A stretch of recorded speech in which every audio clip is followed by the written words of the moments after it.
You think you understand how your own mind works. You make choices, you weigh options, you decide, right? But why do you keep making the same mistakes? Why do smart people fall for obvious errors? What stops careful thinking from actually protecting you? Most people don't ask. They say willpower, they say discipline, they repeat the word like it explains the mechanism, but that's not an answer.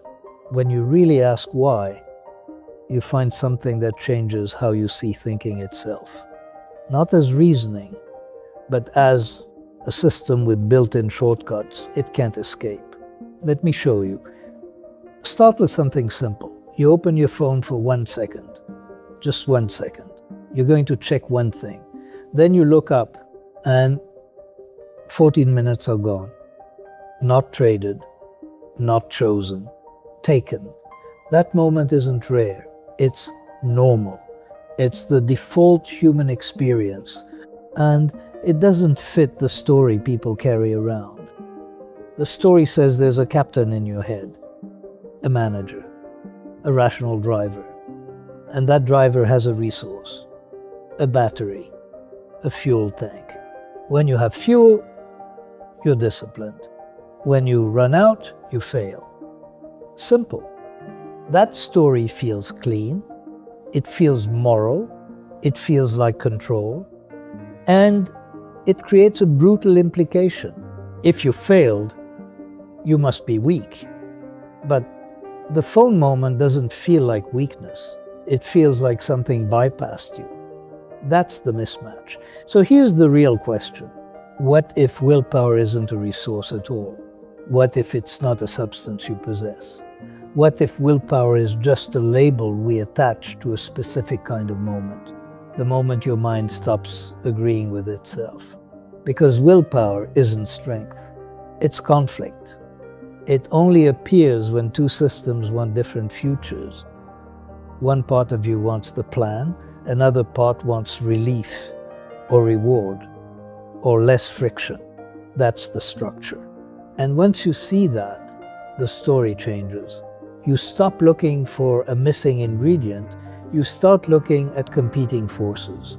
Now notice what that implies. It means failure isn't always a collapse of character. It's a system resolving conflict fast, usually in the easiest way, usually in the way that ends the tension right now. That's the trap. And once you look for it, you see it everywhere. You tell yourself you'll eat later. Then you're standing in the kitchen. You tell yourself you'll rest for 10 minutes. Then an hour disappears. You tell yourself you'll stop after one more video. And one more becomes the whole evening. Not because you forgot the plan, because the plan isn't the only voice in the room. Conflict doesn't arrive with thunder. It arrives like drift. Quiet, automatic, already moving. Drifting is not a dramatic collapse.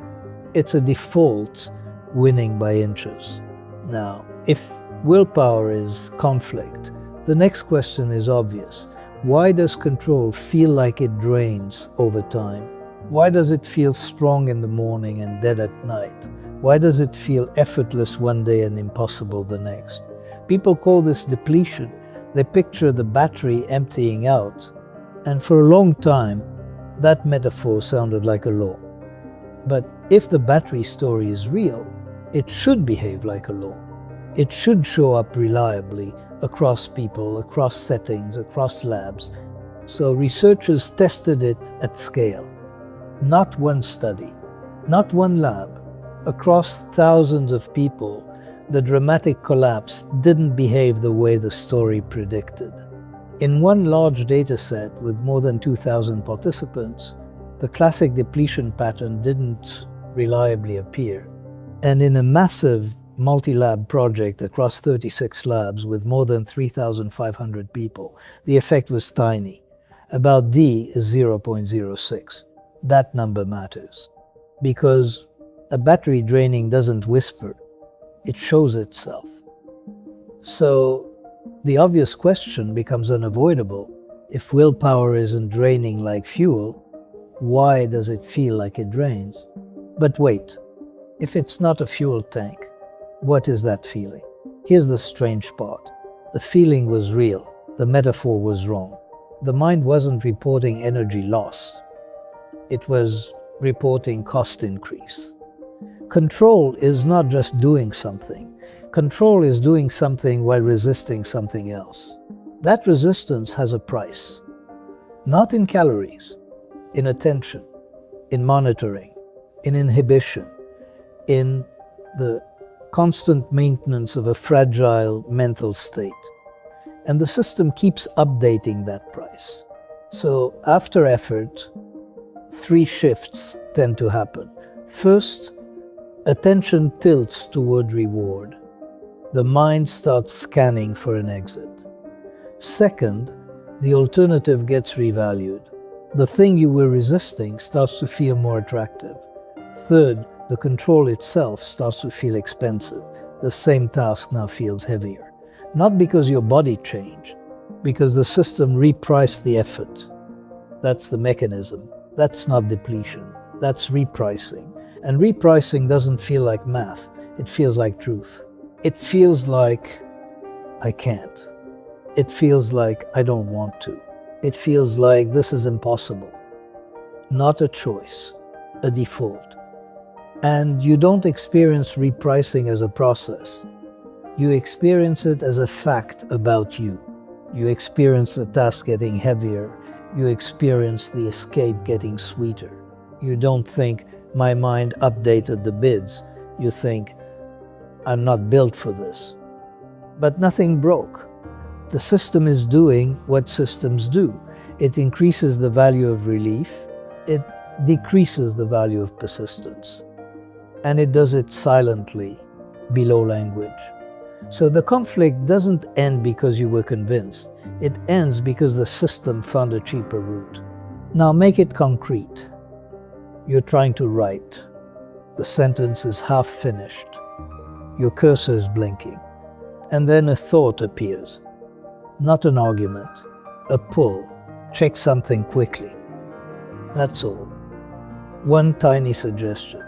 But it arrives with weight, with urgency, with ease. And the plan you had right suddenly feels stiff, heavy, high cost. You didn't get persuaded. You got repriced. That's why control collapses in certain places and not others, because repricing doesn't happen evenly. It happens where the reward is loud. And reward is loud in modern life. A notification, a red badge, a new message, a tiny spike of novelty, a tiny promise of relief. Even when you don't open it, your mind registers it. It changes the menu. The rule has to stay alive in that noise. That's what makes the rule feel hard. Now, watch what willpower looks like when there's no noise. You're walking down a hallway. You don't need willpower to keep walking. You're answering your name. You don't need willpower to do that. There's no conflict. There's only one clear path. That's why willpower feels like it appears and disappears. It's not a permanent trait. It's a response to friction. Now step back. People assume thinking is the core of behavior, that the mind analyzes and then acts. But most behavior happens before analysis arrives. You default. And defaulting works so well that you mistake it for choice. Here's a mini scene to prove it. You get in a car. You drive a familiar route, a route you've driven 100 times, and then you arrive. But you don't remember the last 5 minutes. You were looking, you were steering, you were braking, but you weren't there in the way you think you were. You were running a program. That's not failure. That's design. Because if you had to consciously decide every micro-action, you couldn't function. So the mind automates, and automation is most of your life. Now notice what that implies. If automation is the baseline, then willpower is not the baseline. Willpower is the exception. It's what happens when the automatic system produces an output the reflective system doesn't endorse. Willpower is override. And override is expensive, And expensive doesn't mean painful. It means the system has to do something rare. It has to suppress a move that would normally run. That suppression is not smooth. It's not elegant. It's noisy. You feel it as friction. You feel it as irritation. You feel it as the strange sensation of watching your own hand hesitate. That hesitation is the visible edge of control. Because most of the time, there is no hesitation. The system picks. The body moves. And only then does the story show up. That's why willpower feels like holding something shut. Not a virtue, a constraint. Now make the constraint concrete. You're at a grocery store. You didn't come in hungry. You came in with a list. But you walk past the bakery. And suddenly you want something you didn't want 5 seconds ago. It's not a decision. It's not a plan. It's a cue. Smell, color, display, memory. The cue doesn't argue. It just raises value. And now the list is competing with a fresh signal. That's willpower, not heroism, conflict. And notice what happens next. Your mind doesn't say, temptation has increased by 12%. Your mind says, this would be nice. It turns the valuation into a thought that feels like yours. That's how the system hides itself. One more scene. You sit down at your desk. You open the document. You're ready. Then you feel a small discomfort. Not pain, just pressure. The kind of pressure that comes from starting, and instantly your brain offers a perfect alternative. Check email first. Just clear notifications. Get organized. All of those sound responsible. All of them feel like progress. But the timing is the tell.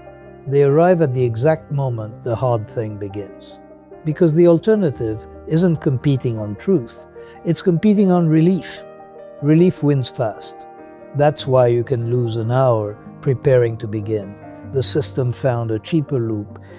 You can see automation even when nothing dramatic is happening. You type a familiar password. Your fingers do it faster than you can recite it. You walk into a room and forget why you came in. Not because you're broken, because the system switched contexts. You reach for the light switch without thinking.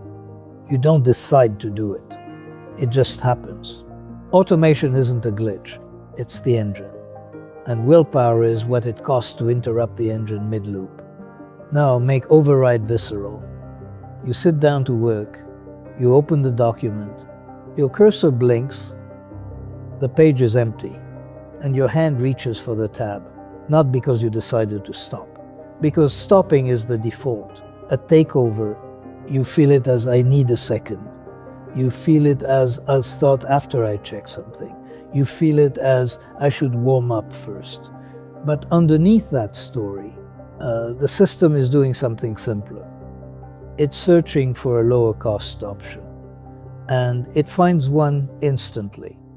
This is why tomorrow feels so easy. You decide to start tomorrow. And in that moment, it feels clean. Because you're deciding in a quiet context. No cue present, no pressure present, no competing reward right in front of you. It's pure theory. Then tomorrow arrives, and the decision sits inside a different environment, different signals, different fatigue, different stress. And the mind doesn't ask, what did I promise yesterday? The mind asks, what matters now? And it answers using present cues, not past logic. So self-control feels inconsistent, not because you became a different person overnight, because the question changed, the environment changed, the weights, the system recalculated, and the new answer feels like the only answer. This is where people reach for the simplest lever, focus. Because focus sounds like a command, a simple switch. But focus is not a command, it's an outcome.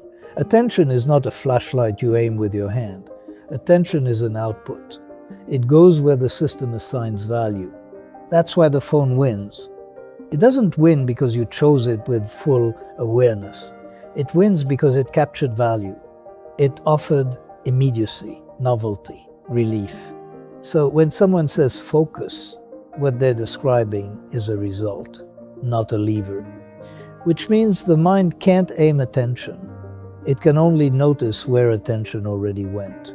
That explains a familiar experience. You stare at a page for 10 minutes and retain nothing. The words were there. Your eyes moved. Time passed. But attention never fully arrived. So nothing stuck. That isn't lack of intelligence. It's a feature of the machinery, because attention has to be recruited. And recruitment follows value, and value is computed below awareness.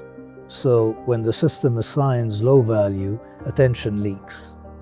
And when attention leaks, rules fade. And when rules fade, defaults win. All of that can happen without a single deliberate choice. And that's the part most people miss. They imagine thinking is what drives the machine, but thinking is often what shows up after the machine already moved. You see this outside of willpower too. A headline flashes past your eyes. You don't read the article. You read the shape of it. And a feeling appears instantly. Anger, certainty, disgust, agreement. Before you can explain why, you already know what it means. Then, if someone challenges you, the explanations arrive. Not because you carefully computed them, because the system is defending coherence. This is why smart people fall for obvious errors. Because intelligence can build better explanations, faster, more convincingly. The system generates an impression, then your reasoning fills in the story. That story feels like insight, but it's often just a patch. And patches are fast.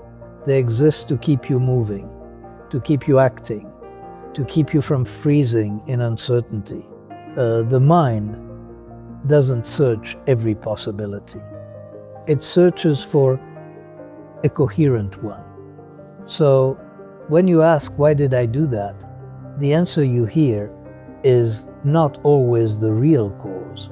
It's the best available narrative, which means a lot of choices are retrospective.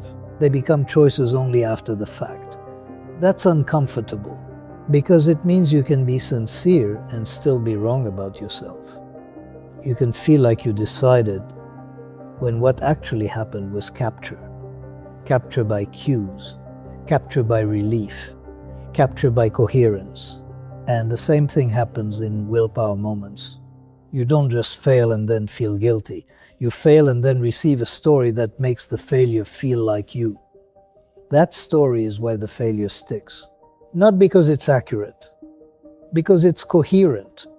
And the reason the battery story survives is simple. It matches the feeling.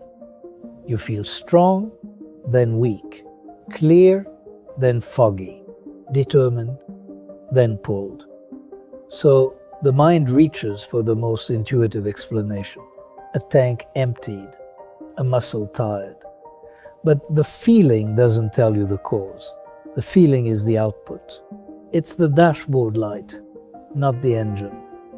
And the dashboard light is designed to push behavior, not to reveal mechanisms. When the system wants you to stop paying a cost, it generates heaviness. When the system wants you to take a shortcut, it generates ease. When the system wants relief, it generates urgency. Those sensations don't arrive with labels. They arrive as reality. So the battery metaphor feels true because it describes the experience. But experience is not a blueprint. And that is why self-control becomes personal. Because the output feels like you, not like a computation. Now, here's the second pivot. If your mind controls what you notice, how can your decision ever be fully in charge? This is where the illusion hardens. Because after the default wins, the mind explains the win. It patches the story. It generates a reason that makes the behavior feel coherent, not because it's lying, because coherence is the mind's preferred state. Contradiction hurts, coherence relieves. So mechanical outputs become a narrative of intention. That's the illusion. You can watch the patch happen in real time. You finish a hard day. Your brain feels loud. Then you do something small and comforting, something you didn't plan, a snack, a purchase, a scroll, and the reason appears instantly. I earned it. I deserve it. It's been a day. That explanation doesn't arrive after careful analysis. It arrives like a reflex, because it's not trying to be true. It's trying to be coherent. It's trying to make the behavior feel aligned with an identity, so the tension disappears. And when the tension disappears, the behavior feels correct. That's what coherence does. It turns the present move into a story you can live inside. Then the narrative hardens into identity. If the behavior was impulsive, the story becomes I'm impulsive.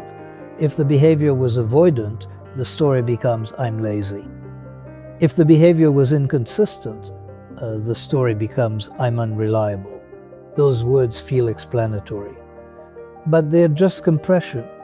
They describe the output, not the machinery. And because they're coherent, they feel like truth. So a mechanical failure becomes a character verdict.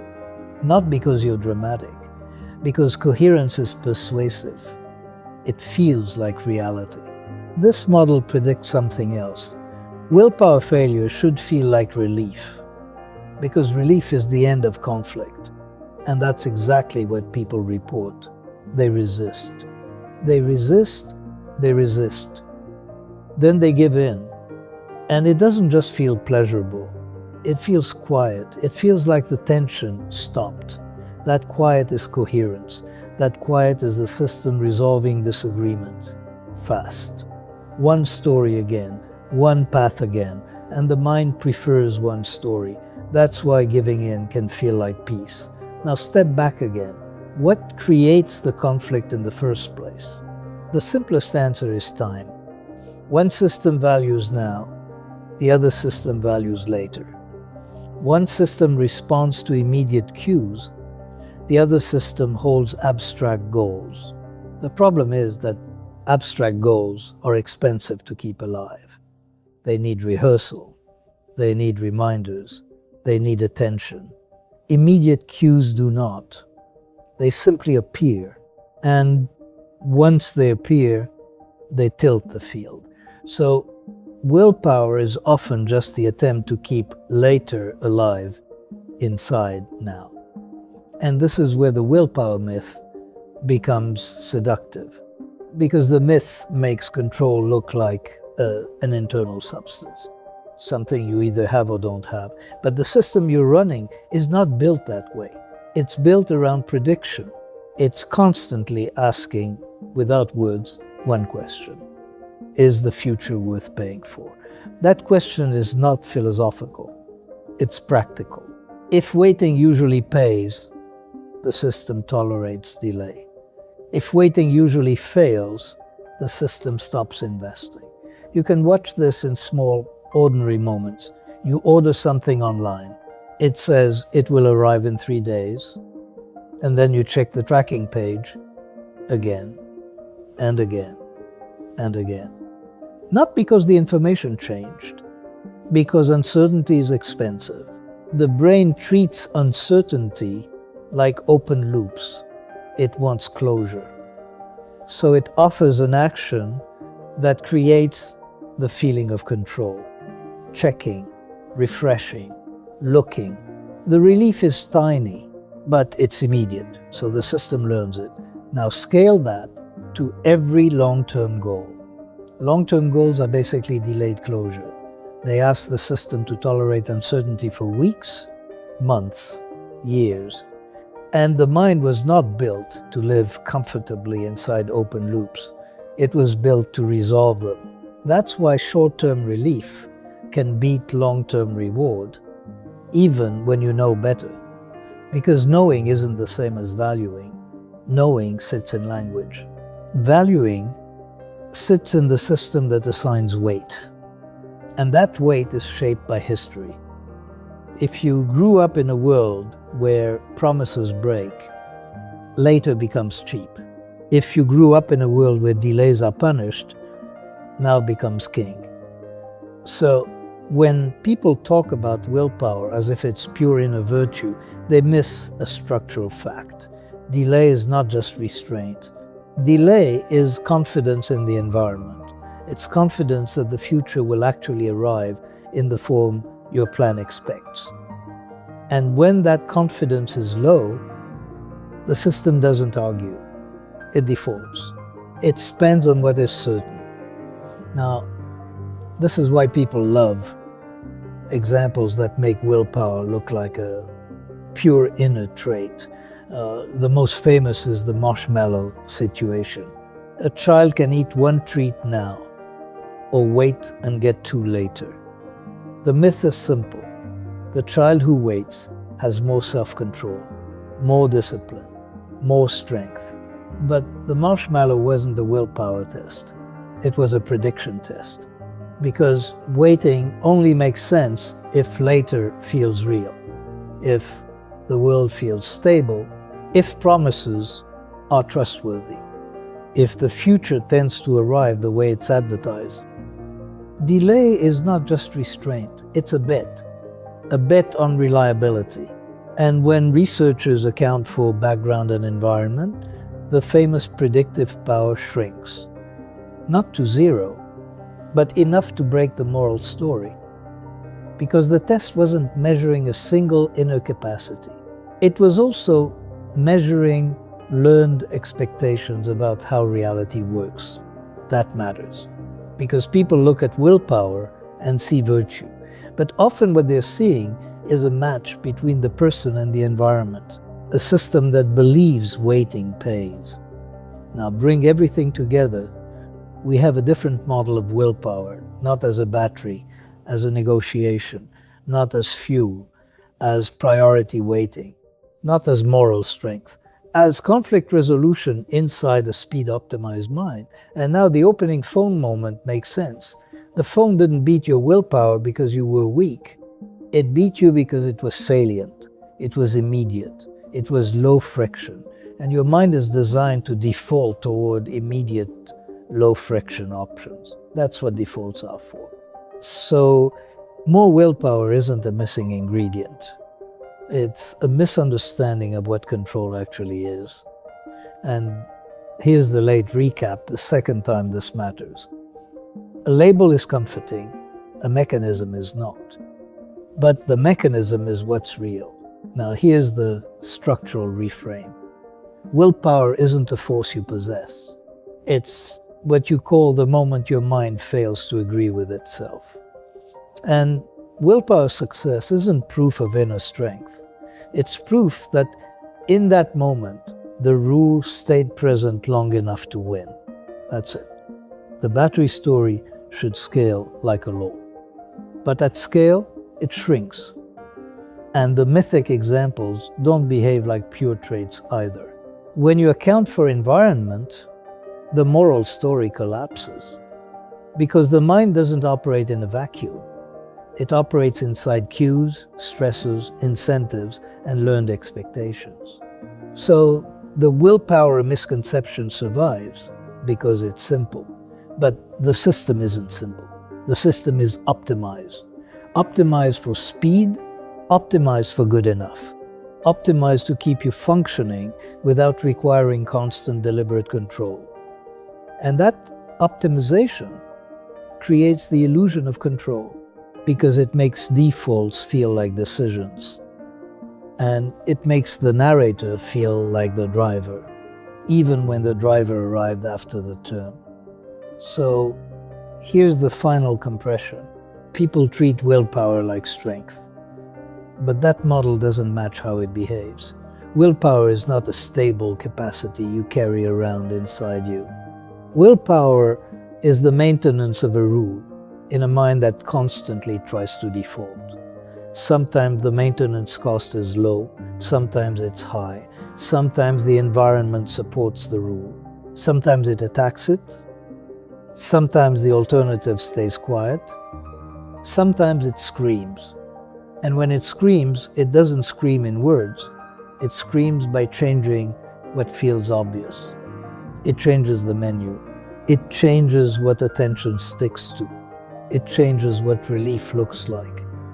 A repricing, a patch. And once the patch is installed, it feels stable. It feels like a trait, like a personality.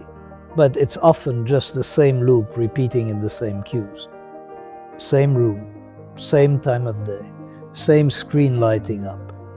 The system isn't stubborn. It's consistent. It does what it learned works. Fast.